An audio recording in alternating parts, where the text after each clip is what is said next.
It's another edition of Sun Devil Extra, brought to you by Spring Hill Suites, Scottsdale and Phoenix. Alex Coil in for Braiden Bell, alongside, as always, Athletic Director Graham Rossini. Graham, I've noticed that you've dried off a little bit, celebratory for another Big 12 championship. Yeah, got in the pool Saturday night in Federal Way. I figured if we're coming home with trophies and it means getting in an Olympic-sized diving pool or swimming pool, I'm happy to do that. So, yeah, congratulations to Coach Boehm and our swim and dive staff and athletes. Big 12 championships, 3 and 4 of the year. Yeah, 3 and 4, and the year's not even done yet. Expectations coming into the Big 12, of course, were high in many sports, but it's got to feel really good to get those 4 already and counting. Yeah, it's exciting. I think 4 right now is the most we've had since 2007, 2008. We're trying to get that 5th, hopefully at some point this spring, and maybe set a record for 6 at some point later on. So just a testament to the talent in the department. And that has been growing the last couple of years, but we've really focused on the culture of the athletic department and all the coaches in sports really collaborating, sharing information, and it's just fun to see kind of that next man up mentality where, you know, volleyball wins the first one. Kenny's like, guess what? I got something for you.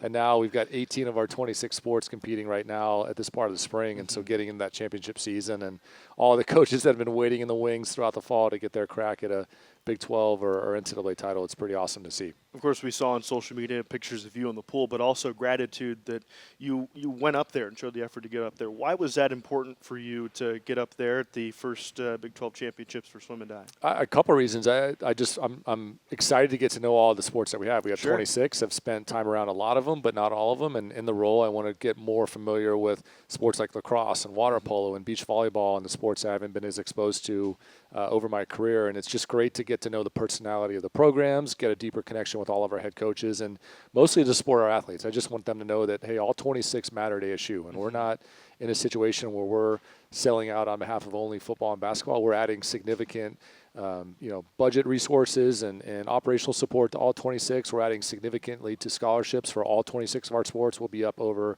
250 scholarships departmentally moving into next year. And so all of them have a part in connecting people to ASU. And we say we've got college football and ice hockey and everything in between. And for a university like ours that has a global presence now, when you've got ice hockey that connects you to the upper Midwest and Canada and Eastern Europe, and when you've got beach volleyball and lacrosse that can dip you into different countries, or soccer where you're in South Africa and the UK, they all matter to ASU. And so I just want all of our coaches, all of our athletes to understand that they've got a place in the ASU ecosystem, that we're preparing to invest more in their success and their experiences. And it's awesome that we get to cover the year from August to June with the variety of sports that we get a chance to just connect with our community. From where you were last week to where we are right now, beautiful Mullett Arena inside the dressing room here. Just wrapped up the regular season in the NCHC. It can finish no worse than a tie for second in the conference. Billed as the best conference in college hockey coming in. Of course, it's going to live up to that hype for sure.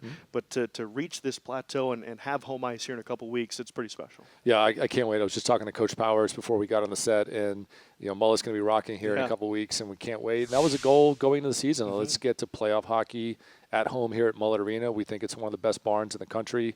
It's proven to be that case, and just feeding off the energy of the fan base. That's been the best part for me all year long, is that all of our sports are sensing this community of support across the valley. We've got passionate fans. Our students continue to be electric and adding atmosphere to all of our sports, and so that just gives us an extra edge. We've got talented teams. We've got talented coaches. But when the fans add that extra little something in the tight moments of the game, it's always important that you play at home. And so playoff hockey at home at ASU, it's an amazing thing to say, but we can't wait. And to reward the fans, too, especially the hockey fans in the Valley that have been through what they've been through. It's the first playoff hockey here in the Valley since 2012. Wow. Got to be a good reward for everybody that stayed loyal. I didn't realize that, but you're right. I think now at this point where hopefully it's a brief window where we're without the NHL here in the Valley, I give Coach Powers a lot of credit. I've said it, I think, on this show before, that the day that it was announced the Coyotes were moving to Utah, he called up and said, hey, we've got the responsibility. We've got to be mindful of connecting the hockey community throughout Arizona.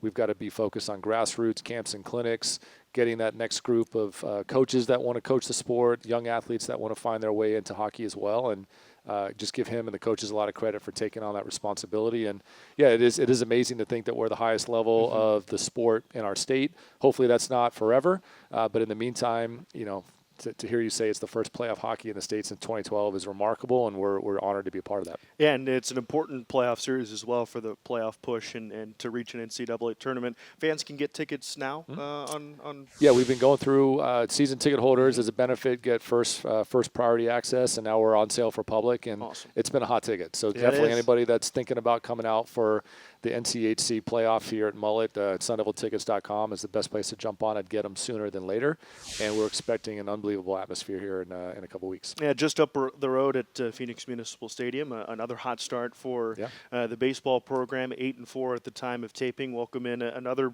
hot program in Gonzaga. Got to love what Willie Bloomquist is doing and getting guys in the right direction. Yeah, really, really excited about the start of the season, and you know, 2 of the losses were 2 strike, 2 outs, kind of heartbreakers, but it just lets you show that the depth of the pitching has made a difference early on. The bats haven't really got warmed up, and so we're excited that we're, you know, off to a really strong start in the sport, and we know that a lot of the bats are yet to warm up, and so it's fun to think about when you're in a week like we were last week with 5 games, and you had some of these incredible pitching performances. Jack Martinez with 11 strikeouts on Saturday, only 1 walk, and Ben Jacobs had done that the weekend before.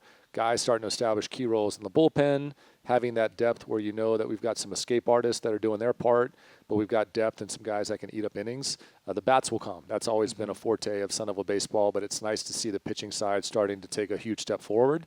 And, Gonzaga's a great test. It's always been a fun matchup for the Sun Devil fan base to follow that. They'll come in, as most teams do, hungry to have an upset here at home against the Sun Devils at Phoenix Muni. But I think it's just important that we play a lot of home games early and that we can settle into roles and get some guys some confidence going into the Big 12, which, like we've seen in a lot of other sports, is proving to be a very deep conference. And when you start to see what some of the other schools are doing across this conference, everybody's competing, everybody's taking the sport seriously, and we want to be battle-tested and ready when by the time Kansas comes in to start the Big 12 here in a few weeks. Yeah, of course, you mentioned the pitching side, the investment in the offseason to renovate and add into the pitching lab and bring in a tremendous developer of pitching talent, Jeremy Accardo, as well, who's been as high as the major leagues with the Mets extended period of time, at AAA as well.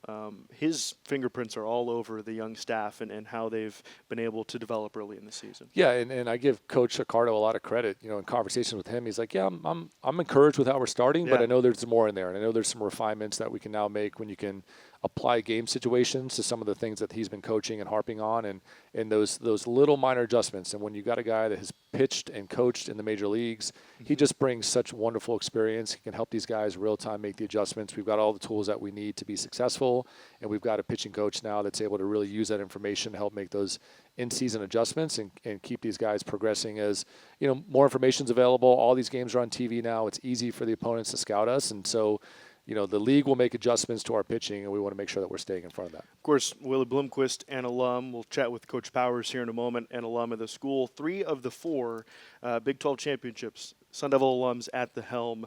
I was thinking about this on my flight from L.A. to Omaha this past week, going from baseball to hockey. We could do L.A. to Omaha more often. That's a love good that, route. 100%. Yep. But it's lovely the, in June.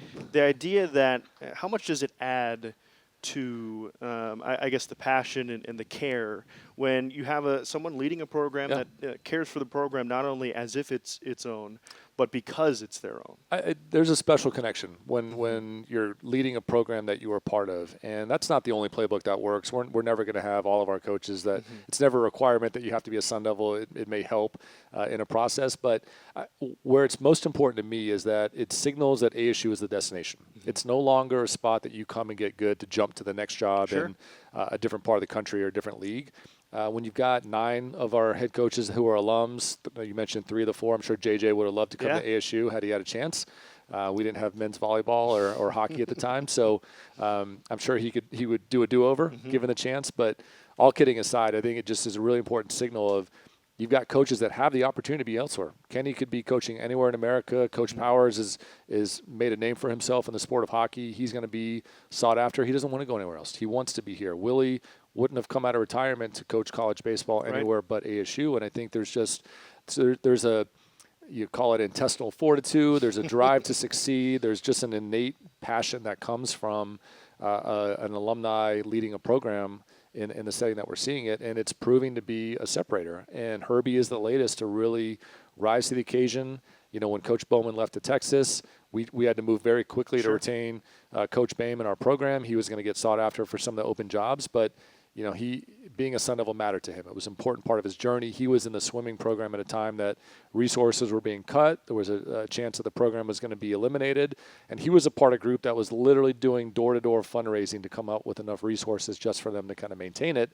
And he said after the championship Saturday night, we had a reception with the parents and the alums, and he's like, hey, I remember a conference tournament we scored 9 points, and here we are now putting up almost 2,000 on the men's side. And what a lifetime ago that seems. But for him to have seen all aspects of the climb of this journey for the programs and now for the women to get their first conference championship and know that we're in stable, very talented hands. Couldn't be more excited by that. And I think it's, again, not the end all be all, but it is a special separator when somebody says, this is my program. I take a different level of passion and ownership in leading it, and I don't want to be anywhere else. And the care as well. Absolutely. Right? Yeah. Absolutely. We'll be looking into a lot more Phoenix to Omaha in the next couple months. However we start, if we end up in Omaha, that's usually a good thing. We like that. Some good restaurants around there, too. Some steak. Yeah, good steak. That'll do it for the first segment. Thanks for your time. We'll chat with Coach Powers, fellow Sun Devil alum, here in a moment on Sun Devil Extra.